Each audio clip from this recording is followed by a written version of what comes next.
जय सिया राम। आपके अपने चैनल धार्मिक कथाएं में एक बार फिर से आप सभी का बहुत बहुत स्वागत है।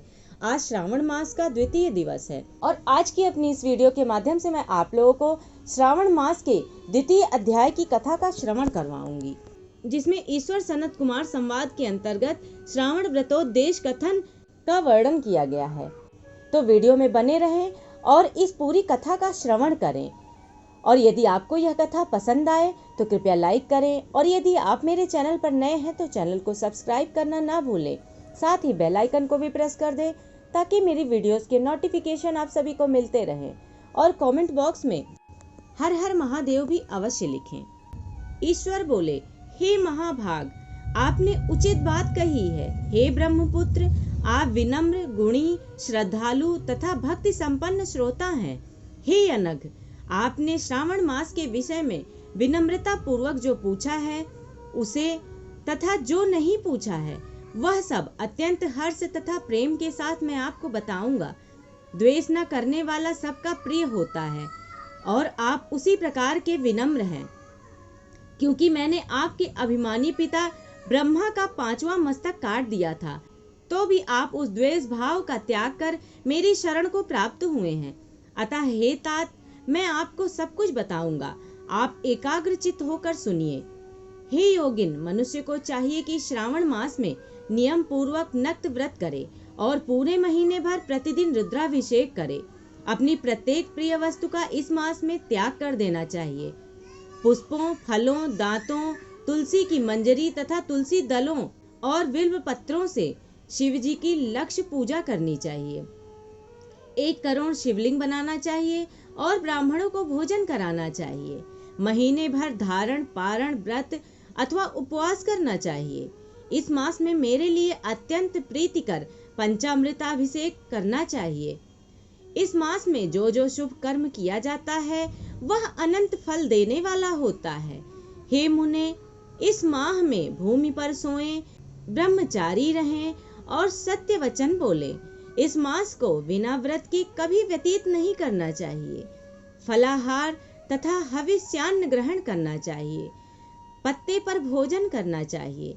व्रत करने वाले को चाहिए कि इस मास में शाक का पूर्ण रूप से परित्याग कर दे। हे मुनिश्रेष्ठ, इस मास में भक्ति युक्त होकर मनुष्य को किसी न किसी व्रत को अवश्य करना चाहिए।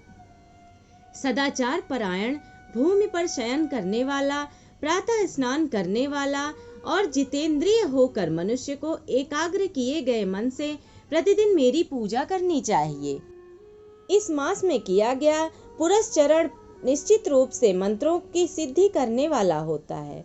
इस मास में शिव के पंचाक्षर मंत्र का जप अथवा गायत्री मंत्र का जप करना चाहिए और शिव जी की प्रदक्षिणा, नमस्कार तथा वेद पारायण करना चाहिए। पुरुष सूक्त का पाठ करना चाहिए। पुरुष सूक्त का पाठ अधिक फल देने वाला होता है।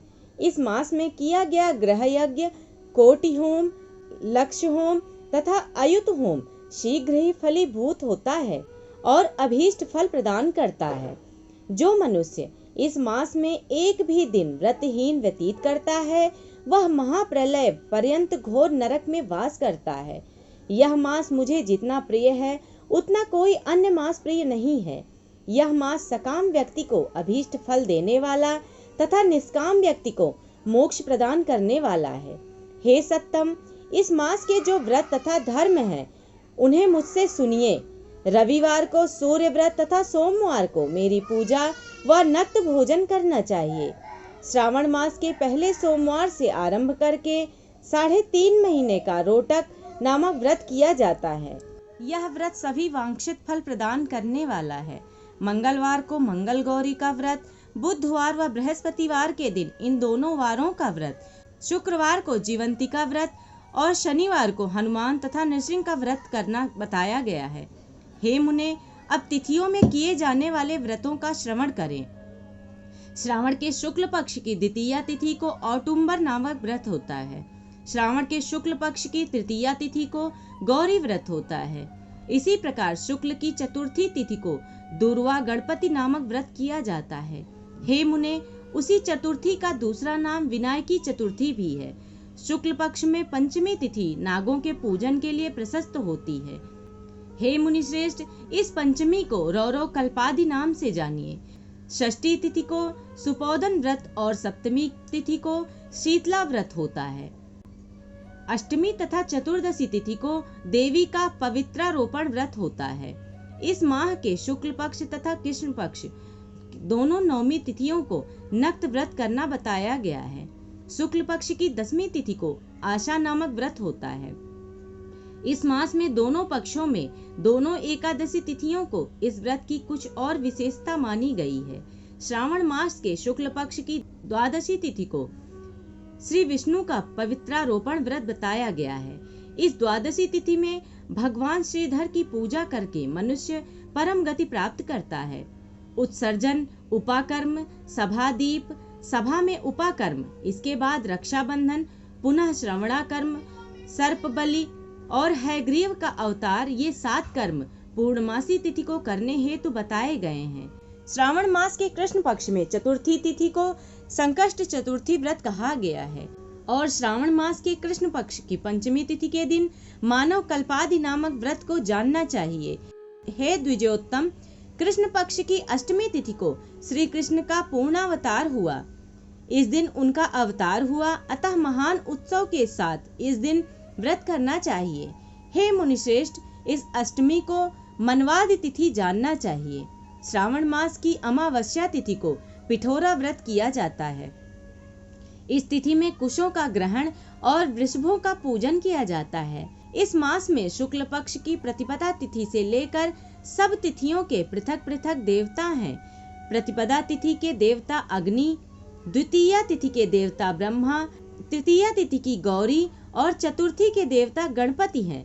पंचमी के देवता नाग हैं और षष्ठी तिथि के देवता कार्तिकेय हैं। सप्तमी के देवता सूर्य और अष्टमी के देवता शिव हैं।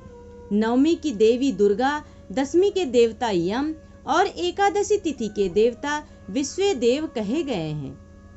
द्वादशी के विष्णु तथा त्रयोदशी के देवता कामदेव हैं। चतुर्दशी के देवता शिव, पूर्णिमा के देवता चंद्रमा और अमावस्या के देवता पितर हैं।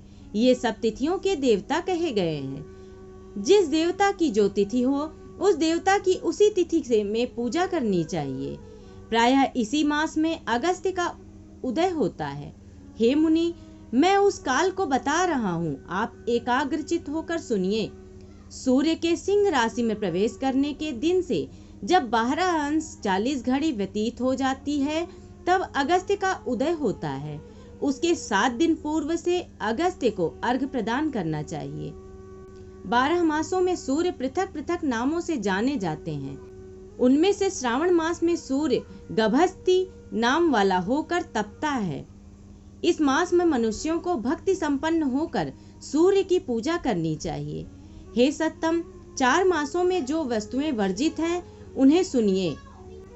श्रावण मास में शाक तथा भाद्रपद में दही का त्याग कर देना चाहिए। इसी प्रकार अश्विन में दूध तथा कार्तिक में दाल का परित्याग कर देना चाहिए। यदि इन मासों में इन वस्तुओं का त्याग नहीं कर सके तो केवल श्रावण मास में ही उक्त वस्तुओं का त्याग करने से मानव उसी फल को प्राप्त कर लेता है। हे मानद, यह बात मैंने आपसे संक्षेप में कही है। हे मुनिश्रेष्ठ, इस मास के व्रतों और धर्मों के विस्तार को सैकड़ों वर्षों में भी कोई नहीं कह सकता। मेरी अथवा विष्णु की प्रसन्नता के लिए संपूर्ण रूप से व्रत करना चाहिए। परमार्थ की दृष्टि से हम दोनों में भेद नहीं है। जो लोग भेद करते हैं वे नरकगामी होते हैं। अतः हे सनत कुमार, आप श्रावण मास में धर्म का आचरण कीजिए। इस प्रकार ईश्वर सनत कुमार संवाद के अंतर्गत श्रावण व्रतोपदेश कथन नामक दूसरा अध्याय पूर्ण हुआ।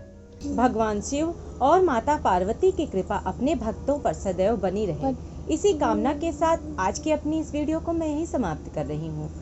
इसके बाद की वीडियो में मैं आप सभी के समक्ष श्रावण मास महात्म्य की कथा का 3य अध्याय प्रस्तुत करूंगी, जिसको देखने के लिए आप सभी मेरे चैनल को सब्सक्राइब अवश्य करें, साथ ही बेल आइकन को भी प्रेस कर दें ताकि मेरी वीडियोस की नोटिफिकेशन आप सभी को मिलते रहें, और कमेंट बॉक्स में भगवान शिव का नाम भी अवश्य लें।